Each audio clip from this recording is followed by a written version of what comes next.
Yeah, loose, baby. But we're about to go and make this vessel with these great professionals at Public Glass. We're not part of the community, but we're from the outer family of glassblowing. Yeah, we're gonna go make a magical giant jar with optic lenses so that if you turn it, it changes all the time. So if you change the way you look at things, the things you look at change.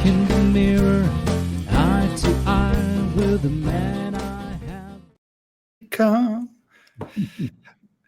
Beautiful. I love it. I've been watching that now, using it as an intro, and then I realized that we left the last word of the line of the intro of the song off. Become. Well, we left. So it's a great video, and then we cut the last bit of the song off. Welcome everybody back to the Jar Foundation sponsoring this podcast, and it's Mental Health Today. And today we've got Gary Bennett joining us, and Gary and I are old. Almost colleagues. Yeah. we swam in the same oceans, the same streams. We circled around the same school of fish, but I don't think we've ever met, and we never worked together. And although we've worked for similar companies in the same business, in the same area, and it's great, Gary, to finally get a chance to meet you. You're truly a legend in Asia still, and in the insurance business. And like I said, just great to have you and to kind of hear a little bit about your story. Thanks, Ken. Thank you very much. And listening to the intro is really cute, because it does say it's about the way you look at things that make a difference in life. And if you're smart enough to look at things through different perspectives and different lenses, then you will see things a little differently. And that's, I think what's probably been important for me. Ken, thank you for the introduction. As you have said quite rightly, I've been very fortunate that I've probably spent almost 40 plus years in the insurance business. Most of it as CEO, chairman of businesses, 13 different countries, regional roles, and ended up, after a significant career in Asia, out of Australia originally, as you can hear from my strange exotic accent. It's a small one. It's a wee bit. It's still there. Someone asked me yesterday why I hadn't lost it, and I thought, well, I don't know that you ever do. And it ended up again by opportunity and choice in Mexico nearly 9 years ago, and I've been. I went through the final stages of a career, and then started to think quite seriously about what I wanted to do next. And as we were sharing a little earlier on, and I've shared this perspective with a number of people, doing the things that I've started to do, and I'll spend a bit of time talking about that, but doing the things that I've started to do, I recognise that we collectively, us beautiful grey-haired set who have a wealth of experience in a whole range of things, are going to live much longer than what our predecessors, our parents and our grandparents did. So I'm quite lucky that my dad, who's just about to turn 90 and is still active, built what is a terrific third innings or third act. And I started to think about a few of these things, because I must admit, I've worked since I was 16 and 9 months. And one of the things that starts to play on your mind, and I'll use the word stress because I think it's important that we share some of these stories. What starts to stress you out as you get into your 60s, you recognise, and as I'd done with lots of businesses, that it's time to get out of the way. Now, I would often do that with businesses that I ran in Asia or Mexico. I'd do 3 or 4 years. I'd build a strategy, strengthen the team, get the business going, find a successor, and get out of the way. Yes. And I knew that as I approached this stage of my life, that I needed to start to think about things in the longer term, because this was quite genuinely an opportunity for this third innings or third act. And the longer I've worked I've been working with some longevity scientists and some terrific people who are really looking at lifespan, wealth span, and health span. I thought, well, I'm going to be on this planet another 25 to 30 years. I better think about what I'm going to do, because I was starting to become quite concerned. How often can you paint the fence, cut the grass, take the trash out? Only so many times. So, I've said this to lots of people. What I did was sat down, as I've done often over my life and my career, and built a plan which gave me both confidence, understanding about what I could do, and can any journey that we're on, whether it's we're going to drive Route 66 or we're going to take the Silk Road or we're going to do something, all of those things are great journeys with a good roadmap and a good plan, but you just never know what's around the corner. So regardless of that, we built a plan and we sat down and said, this is what we want to do.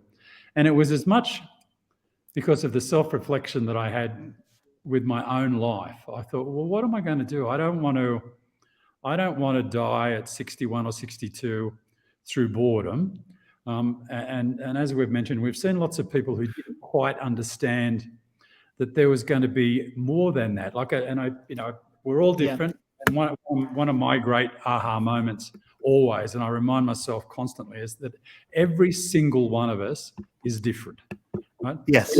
Even identical twins will have days when they're a little different, but we're all a little different, and we all build these things a little differently. But I didn't want to find myself getting to a point where I just said, I can't wait for this to happen, for a couple of reasons. One, I was in no hurry to stop doing the things that I was doing because I felt for 40 years of my life I'd actually added value where possible, that I did have experiential learning, cultural diversity, geographic locations, a network. And I think that one of the most important things that we have is a network, and that I wanted to be able to try and find a way to put that into action and practice in the next stage. In the third act, or your next innings. And I did sit down, and I say this, and I encourage people to do this. I got myself a coach. In actual fact, she got me somehow. I remember sitting with. You realized you'd gotten coach. You had a coach. Now I have a coach now. Ken, it was a really cute story. She was actually coaching my chairman, and we were at a board meeting in Mexico, and I still remember it to this day because it was pitch dark. I was having breakfast with her because she said to me, Gary, I'd really love to have breakfast with you. And I said, okay, but it's got to be early. We've got the meetings and stuff. So we were at the Four Seasons Hotel in Mexico. She came in and she sat down to me and she said, look, I know I'm coaching the boss, but I'd really love to work with you. And I said, oh, and that one, that's probably not fair. She said, no, I really want to work with you. So I said, let's do it. We still work together. And that was about 12 or 13 years ago. Wow. And what I did with Anne, and I've referred Anne into other CEOs who are looking at developing either business plans or self-improvement or work. And I really have a great belief in having a coach or a mentor. And I know that there's a difference between the two. And she worked with me, and she said to me, how can we work together? I said, well, look, there's a couple of things. And she looked at my experience, and, I pushed on a few things. I said, but the one thing that I'm probably more frightened about than anything, and that's the right word, is that there will come a time when I have to, not that I ever got a gold watch, but that, philosophical point of time where it's you've got to walk out. I need to work and build a plan for what's next. And she said, Gary, let's do that together. And while I was still employed, there were a number of things that I'd started to diversify into as an executive. I've always been a little entrepreneurial and on the edge of doing things that were outside the traditional insurance area for me, a little bit more risky. I'd been involved with wine businesses and real estate portfolios and some private equity work outside what I was doing with the permission of my employer, but it let me do things. So with Anne, we actually built a genuine plan. We structured a business, registered an organization in Hong Kong, set up a formal practice, and then said, what do you want to do? And that allowed me to have the confidence that I could be directing and having the choice. And there are words that I use specifically, having the choice about what I did in this third act and how I built the opportunities, the choice. And there were some criteria that we established. One was, there were three criteria. I want to work with people that I really like. Okay. I want to have fun. And if we can make a few bucks along the way, we'll make a few bucks along the way. Yeah. But it was really about working with people that you love. And I think that over a lifetime, you build this wonderful network of people who understand you, get you, when you talk about, like even some of the things that I'm doing now, I have done, where I love to work in the less affluent areas. Like I've lived and worked in India and China and Vietnam and Mexico. And, I walk the streets here every morning before the sun comes up, and I watch those Mexican men and women at 6 o'clock in the morning, trudging off to work to make maybe $5 a day. And I think if there's a way that through my journey and understanding and influence and involvement that I can help with them, then I'm going to do something in that third act that's really meaningful. And if that helps with my soul, and I say this regularly, I'm spiritual, but I'm not religious. And I do think that what you give to the universe, you'll get back. I look around there and the things that I'm doing, everything from the consolidation of hospital clinics at the bottom end here in Mexico, a new financial services play in India that works with women entrepreneurs who borrow small amounts of money and then take small insurance policies to protect themselves against their maybe not so efficient husband if he doesn't live or whatever, to making significant differences in South Africa, where we've done some cute stuff with a guy that I met with some accommodation for nurses near a local university, where you actually build a plan that, I don't know, and maybe, I don't think I've ever done anything wrong along the way, but there is this wonderful opportunity to have the choice about how I make a difference on the planet.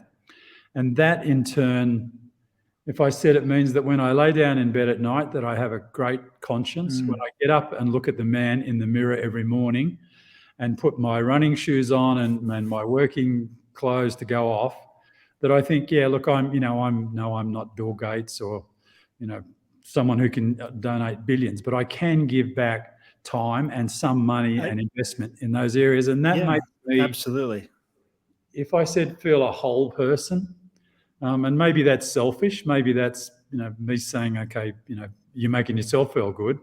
But if I can actually do what we've been doing and make a difference, then I think that adds to my well-being, my peace of mind, my mental perspective on myself, which is important because life begins with us, with you and me, as much as we'll give back. Like if I was to drop dead at 63 because I wasn't healthy of mind or had given up cigarettes 30 years ago or was smarter with my diet and all those things that really add to our mental and personal longevity and health span, then I'd probably be critical of myself. But I think that those things all make a difference. It's interesting. You're talking about, is it selfish to feel good about feeling good about helping somebody else, right? And it's a weird thought, but it is. It's a real kind of conclusional. It's kind of if you follow that along, it makes sense. But when you step back, obviously it doesn't make it's not. If you're feeling good and content because of sharing your knowledge and your life experience, and that impacts other people's positively, that's great. I mean, look, and Ken, my view is that it's important, and I think the more people, like it's funny, I encourage. People say to me, how do you do it? And I say, look, I'll work with you and I'll help you to get involved with these sorts of things if that's what you want to do. If it's about, if you want to go make $1 million, then maybe you do something else. If you want to make a difference rather than $1 million, and life's been good to us along the way. We've had fortunate opportunities, done all sorts of things. So it's nice to do that and to have that choice and to be proud about it. I think is really important. Well, as I hope that I share that story with as many people as possible because it works for me. Sometimes it means that I don't say no as often as I should, and that I'm doing more things than possible. But I don't know whether that's like some days it's exhausting, but I try and run a balanced life I've made myself every morning my number one priority, and then talking about mental health and well-being and balance. I looking at my wearable, I have a wearable and an Aura ring and those of you that knew me well, and again, when I worked for the same organisation as you years ago, I weighed 166 kilos. This morning, I'm 90 kilos on the scales. In the last year, and I tracked this, I can't run anymore because my knees, I've got to get some stem cell work done on my knee in a few months' time. But last year, I did the equivalent of 71 marathons walking around this magnificent town or wherever I happen to be, because that is wild. 71 marathons. 71 marathons, and it shows up on my ring and my watch. So you're walking a marathon, more than a marathon a week. More than a marathon a week. I do about between 60 and 70 kilometers a week. Yep. And a marathon's 42. So, and I go out, I do some exercises, but and I know this is silly, as an executive who spent all of his life looking in his calendar and his schedule and expecting his assistant to say, Gary, you got another meeting in 15 minutes. The first meeting in my calendar every day for the next 10 years is 2 hours and 15 minutes with Gary Bennett on his own. And to me, that's been, as we talk about what happened in the last few years and COVID and lockdown and being stuck in places and not seeing family, to me, that was my sanity break, because it did two things. One, physically, it made an enormous difference to my life and my longevity, and it's extended my longevity. And the other thing the other thing that gave me, and I love this, and I always give him a plug. I think I've done now nearly 300 books and lecture series on Audible. I love Audible. And I can walk and I can listen at the very same time. I just finished a book on Winston Churchill and his involvement in the Boer War and how he escaped from POW camps in Pretoria. I've started another new book this morning on exercise. I just finished a great book on the life of Frank Sinatra. I've done the lecture series on Rome and Egypt, 30 lectures at a time. And what it does are two things. One, I get this physical activity, which is good for my life and my longevity. And at the same time, I can turn off to all the other noise and issues around me and listen to audiobooks, which I think, again, we're living in this wonderful age of technology. The fact that you and I, are sitting in different countries and having this conversation, the fact that each week I talk to 30 different businesses, mostly startups, some more traditional bigger businesses, that I can be either physically in the room with them or I can be virtually. This world is, it's amazing right now. Is enabling amazing so many things. So but I say that walk in the morning, and I some weeks on a Sunday I'll cut it back and just do a little bit. Maybe some Sundays I'll just do some exercise. I was swimming with that as well, but sadly my local 5-star hotel that used to let me swim for $12 a day has closed it off unless I'm a resident in the hotel, which is sad, but I'll find somewhere else to swim. But those things really, one from a mental perspective and a physical perspective, which sort of links together, and that Gary Bennett time every morning has been terrific. It's been really great. I just love the idea of your first schedule of the day. Oh, it's a one-on-one. You've got another one-on-one this morning. Yep. That guy he just doesn't give up. He's every day at 5 to 7 or 6 to 8. Yep, I'm out at the alarm goes off at 5. I do a series of exercises. I drink a little half a protein because my doctor said you got to have something before you take a little protein shake, and then I'm off. And I do between 10 and 12 kilometers. 10. Yeah.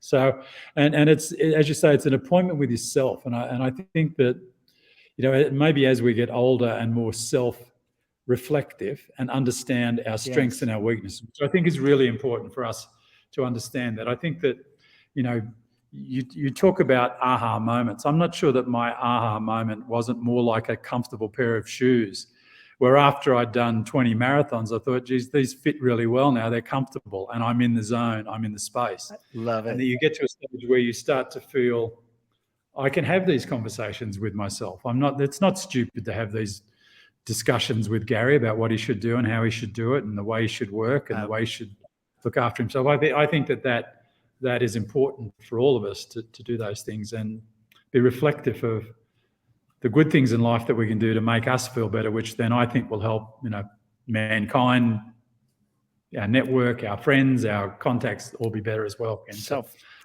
it's funny. You've kind of said the words of phraseology a couple times. Earlier, I was going to say something, but you talk about reflection and looking in the mirror.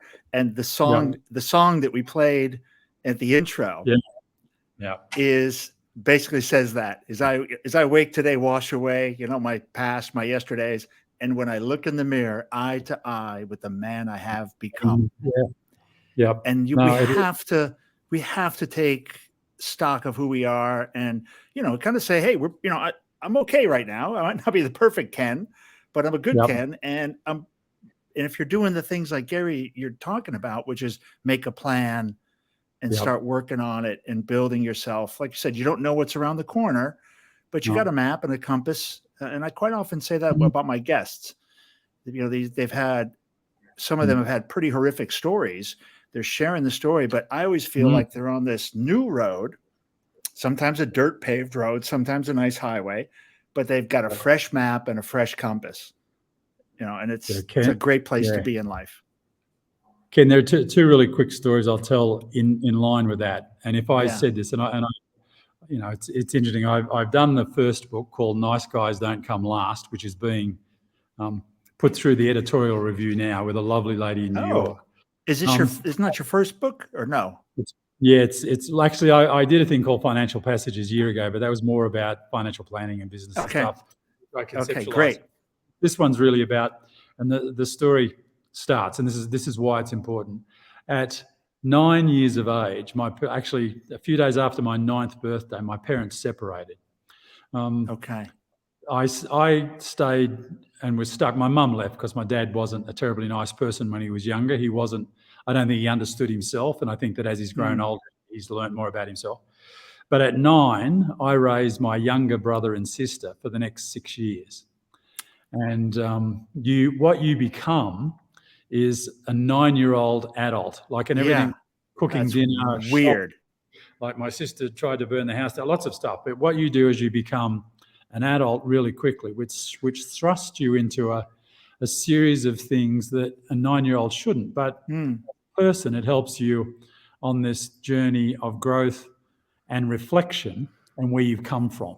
And I think that what I've been able to do is to be able to see the steps that I've taken on the journey to improve on my terms the way I wanted. Because one, I didn't have the parental influence or guidance in the early years, and I had to make it up at times. Yes. And it was difficult. And then sadly, and this is where sort of the journey broke at 16, as I said, I've been working since I was 16 and 9 months. The reason that was the case was my girlfriend fell pregnant. And I went home and I said to my father, my girlfriend's pregnant. And he said, what are you going to do? I said, I'm going to, I just finished high school. I said, I'm going to get a job and I'm going to do the right thing and marry her. And he said, well, boy, if you think that's the right thing, there's the door. And I walked out the door because I was shown the door, and we didn't talk again for another 14 years. Sorry, Dad, to tell this story, but we didn't.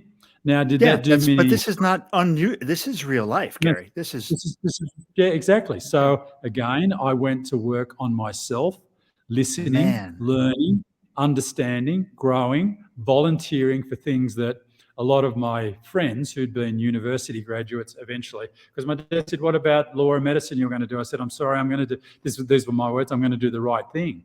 Well, I'm not sure that it is, son, but I did. And I've lived my life believing I was going to do the right thing. So that was that. And that set me on a journey of both self-reflection, both looking back and looking forward about how can I be a better man than I was yesterday? How can I try better? Yes. Yeah.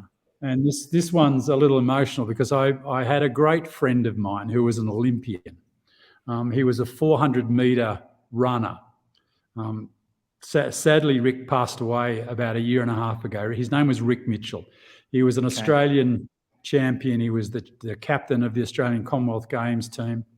But he gave me some words once, and we lived in a really average suburb, way out in the western suburbs of Sydney, and the sidewalks had no cement, no concrete. They were clay.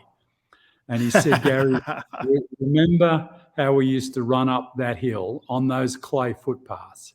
He said, every day you remember that and you'll never forget where we came from.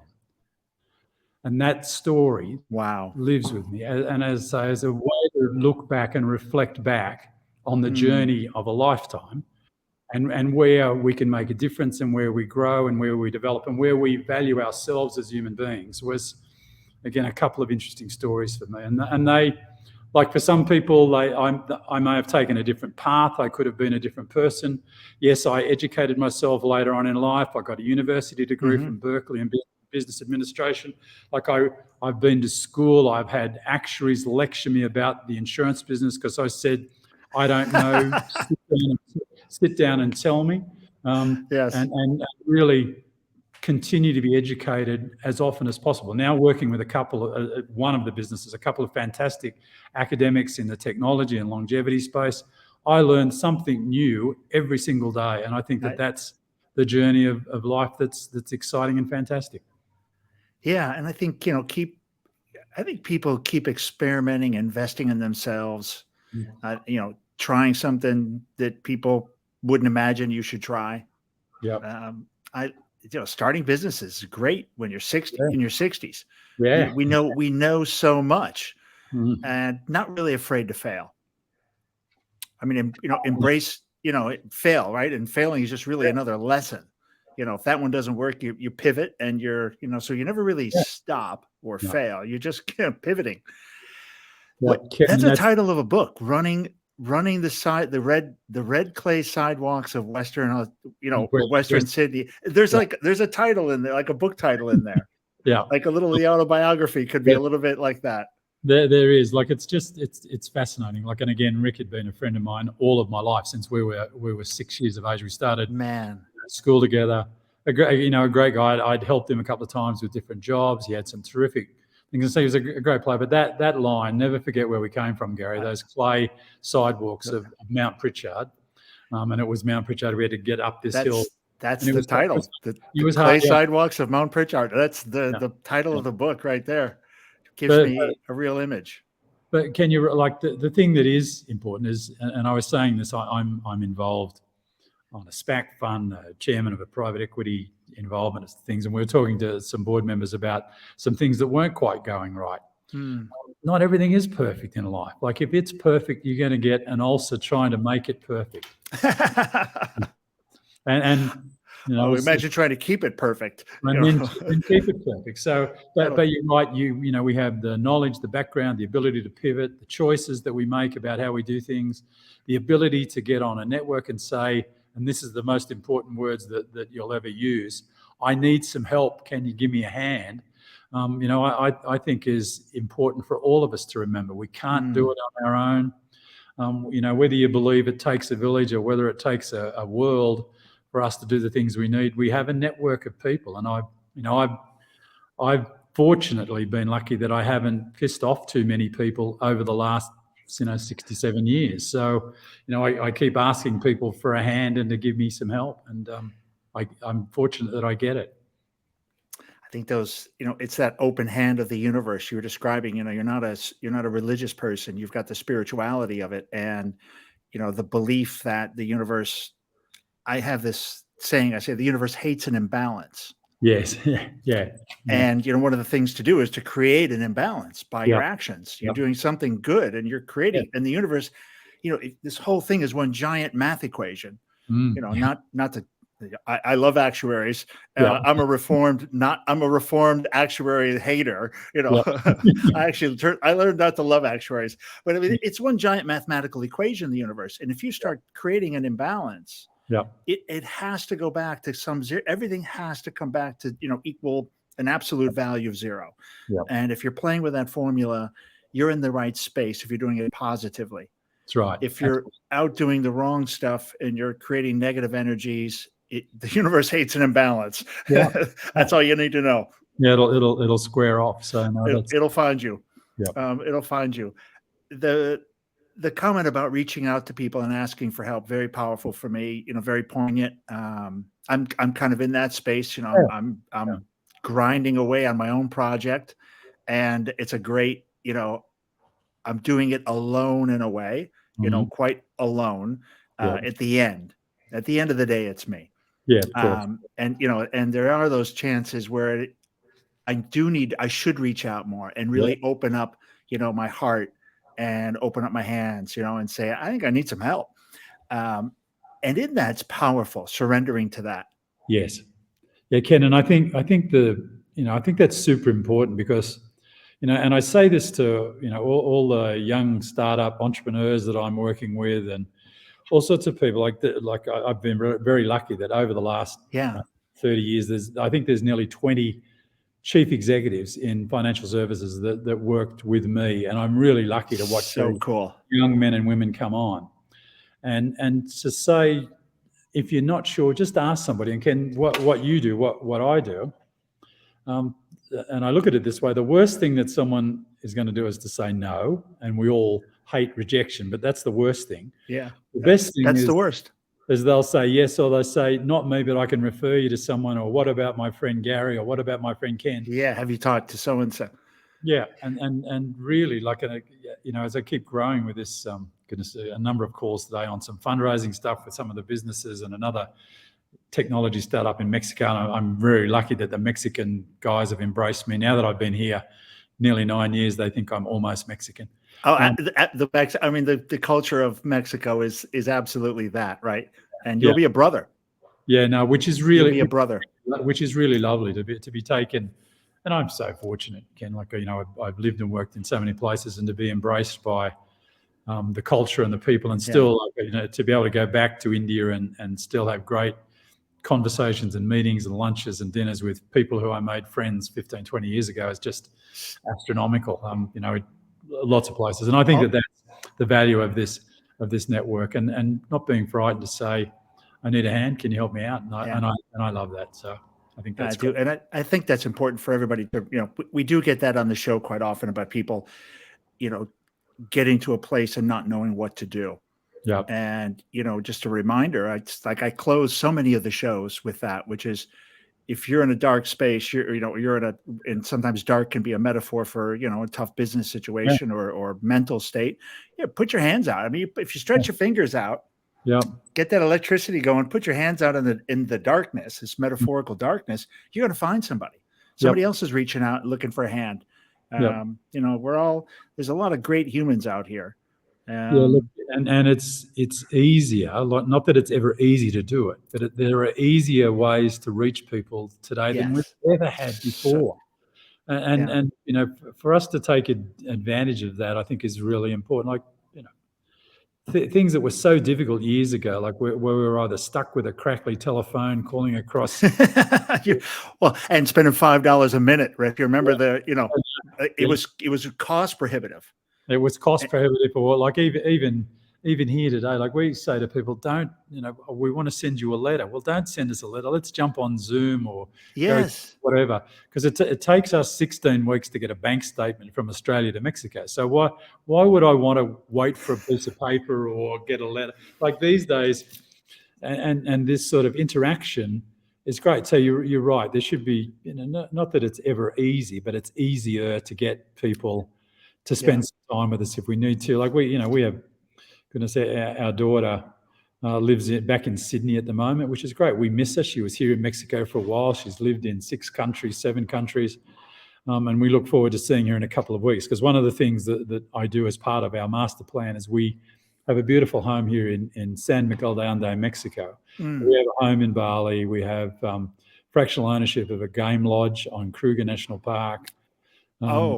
Some apartments in London, a house in Melbourne, and the plan is, and was, COVID slowed us down, to spend a few months in each year in each of those places. And to live virtually. Like I've been a virtual executive since I left Melbourne in June 1995, because my home office was either in Melbourne, in London, or in New York. And I would talk to my boss virtually since. So wild. Yeah.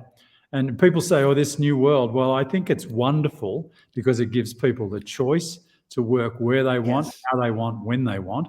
But I'm lucky. I've been doing this for a long time. To me, I love this, because next week I'll be in Singapore with some face-to-face meetings and a number of things. The week after that, I'll be in Bangalore for 4 days for a board meeting. Then the week after that, I'll be in Bali, and I've got 4 board meetings that week, all virtual, which is, I don't know. I just love the fact that we live in this world, and it gives us, the freedom to make those choices about where and when and how we work, which we never had before. We were, chained to a desk or a factory or an office. And I know that there are some people who can't live that way, Yes. but I know lots of the businesses that I'm looking at and working with, even the big organizations are saying, okay, 3 days a week, we'd love to have you in the office. Maybe Monday and Friday you work from home, but we want to make sure that, we do our calls and we catch up and you can still be active and productive and make the business work. And I know one of the big insurance companies that I'm still on the board of and lots of committees has just had a great year, a sensational year in performance. Their distribution has become partly virtual. Their offices, their claims, their underwriting, all sorts of things are working in this virtual space, which is great because it's great to be seeing this segue into a new world, into a new technology revolution. Like this move, the old move from the industrial into the industrial revolution. We're now in a real technology age of working in a different way. It really is. It was so, it was super frustrating. I mean, there were a lot of words for it. But I was on the ground in Vietnam when we went virtual. Yeah. And literally we had to figure out overnight how to accept applications, issue policies, print policies. Like, you talk about how to get 20 years of get off your booty and do this. Like, this stuff would have taken a decade, and we did it in 90 days. It was so shocking. Look, it's fascinating. Having lived in some interesting places, like here in Mexico, I said often, when the earthquake comes and we can't operate from the office anymore, what will you do? What's your plan? Yeah, we had a physical earthquake, but our building was lucky. But the real earthquake came with COVID. Yes. When it said, none of you are coming to this office. None of you. And for almost 3 years, nobody did. And as you say, things that we thought were going to take or were taking forever, all of a sudden, instantly, it was solved. And you thought, hallelujah. This was it was a funny thing to watch, and at one point we had, in the ultimate height of panic, we had 3 completely separate operating businesses. We split the company into 3 in case one got hit, the other got hit. We had insurance. You can't stop paying claims, right? You just can't close an insurance company. It's not it's not a coffee shop or a restaurant. It's literally people are using your services 24/7. No, it's been a great chat. Absolutely very interesting. So glad that this equipment and this virtual world, this new world, and our third innings are all colliding. It's really great, and I think really appreciate your contribution to the kind of the fabric we're building here to kind of expose and talk about people and mental health and working and how you've done it for years. And I love the idea of the planning. That you're not. You have a plan, and it doesn't include a gold watch at the end of 35 years. No, it doesn't. It's all those other things that tick the boxes. It's the other things. Any closing thoughts? Anything you want to share? I mean, take as much time as you want, or as little as time, and just look. It's interesting because I obviously made some notes, and I think I probably touched on most of the things. I do say this. There are a couple of people that I follow from a reading point of view that have made a difference to my life. Great. And look, I'm a huge Robin Sharma fan. Now he wrote his first book, I think, was The Monk Who Sold His Ferrari, which is great. And there are lots of things to live by. But the one of his books that I used often and have by my bed is Who Will Cry When I Die? And it's about 100 really 1 or 2 page, I wouldn't call them short stories. They're almost little essays from people around the world about the sorts of things that you can do in your life to make a small difference. Wow. And it's a great reminder of those things. Like, they might take 3 or 4 minutes to read the 2 pages each day. And it's really, and I've used this in lots of places. I've suggested that people use it, and I love it, because I think Sharma, to his credit, as much as I'm sure he's very wealthy, really is about making a massive difference to people on the planet. He also wrote a book called The 5 a.m. Club, which is tremendous. And it's a story about 3 people that he met at a conference, and then he invites them to an island, and how they move through their own challenges, everything from their shortcomings to their mental inadequacies to their heartaches, and brings them through that with a series of things. And I don't quite follow exactly what he says. I have a different order to things. But joining that 5 a.m. club has given me back my time. And as we talked about before, those one-on-ones with Gary Bennett in the morning that really make a difference. And you know, the old shoes story, for years, like, they used to laugh at me because my chairman in India, when I ran the Indian business, he used to say, Gary Bennett tells this story, and it's about the hardest thing that he does every day is to get out of bed and put his shoes on. And can I still say that? And I have my shoes. I have a pair of yellow walking or running shoes, and a yellow jacket that I wear. Okay. It's dark when I leave, and I don't want to get run over by the trucks on the highway. But the hardest thing that I do every day is to put my shoes is to put your shoes on at once 5 o'clock. my shoes are on, then I'm off. Everything else starts to fall into place. And I know that might sound corny, and maybe that's my own self-hypnosis or my self-talk. Yeah. If I put my thongs on, it means I'm not, my flip-flops on, it means I'm not going to go for a walk, so I don't. I put my shoes on every day. It's like if you pick up the phone, you're dead. Yeah. And you're right. I had the other night, I was laying in bed, went to bed, and I'm like, I'm going to wake up tomorrow, get in the gym. Yep. And exactly the thing that I imagined is putting on my shoes.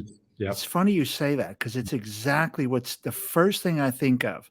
Yep. is my shoes. Yep. Even my shorts don't matter. No, it doesn't matter, because you'll find shorts or whatever. As long as you have shoes on. Yep. But you're right. As soon as I put on, and I got these 5 toe finger things. As soon as I put on, it's game on, right? Like that. It's just like a switch changes, and and it's like, boom, let's go. It's exactly right. That it is. It's game on. It's day on. It's a new day. It's a positive start. And so, you know, probably. And it's, again, this is not for everybody. But I can tell you, I see, you know, lots of different people. I end up, because of my bad knee, I end up on the tartan track because it's easier and spongy to do. And I see lots of people there in the mornings. You know, there's, you know, chubby little Mexican ladies and big, tall, athletic women, and, you know, marathoners doing the end of their 40 kilometers, all sorts of different people. So all of us are different. So we're not all blessed and fortunate to have the physique of a marathoner or whatever.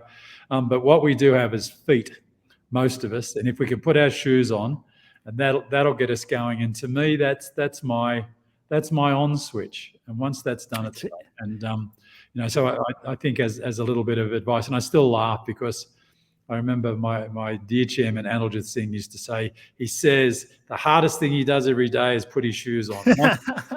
Everything becomes easy. Could you imagine? Like, it would perplex some people. Like, a lot of people would be absolutely perplexed by that thought. And it's interesting. But a lot of people will also totally get it like me. They'll be like, oh, yeah. Otherwise, nothing's happening. So they're probably the things. And as I say, I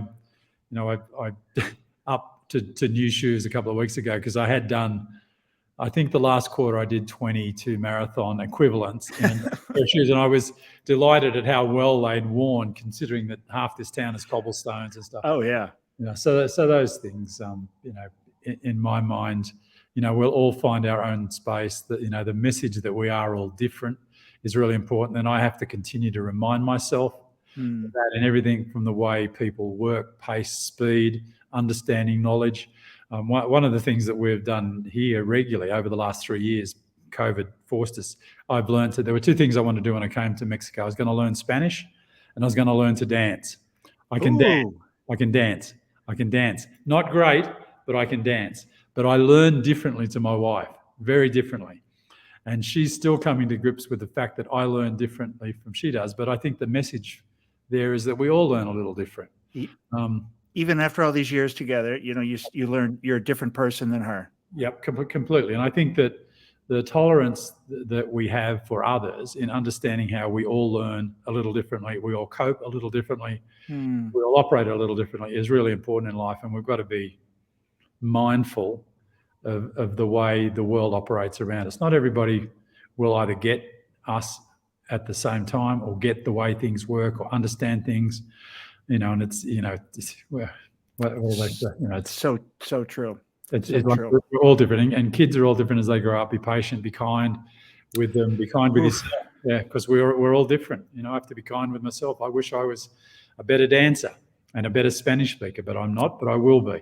Yeah, I think once it's in your radar, you're honing in on it. Again, Gary, thanks so much. Stick around a minute after we break. I'll just catch you in the green room again. Sure. Thanks very much. Fantastic. Yeah, thanks, and thanks everybody for listening. It's again sponsored by this show is sponsored by the JAR Foundation, and really appreciate that support, and also just all the guests that come on and share their story. So thanks for now, and we'll see everybody. I want to do this one. Why have I quit my job? Why have I, bought a van? And why am I going to drive around the country? Well, I'm passionate about the idea that you need to be heard. And I want to stitch these stories together across the states. We're going to find the commonalities. And it's going to be really an amazing experience. And I look forward to you joining me on the JAR.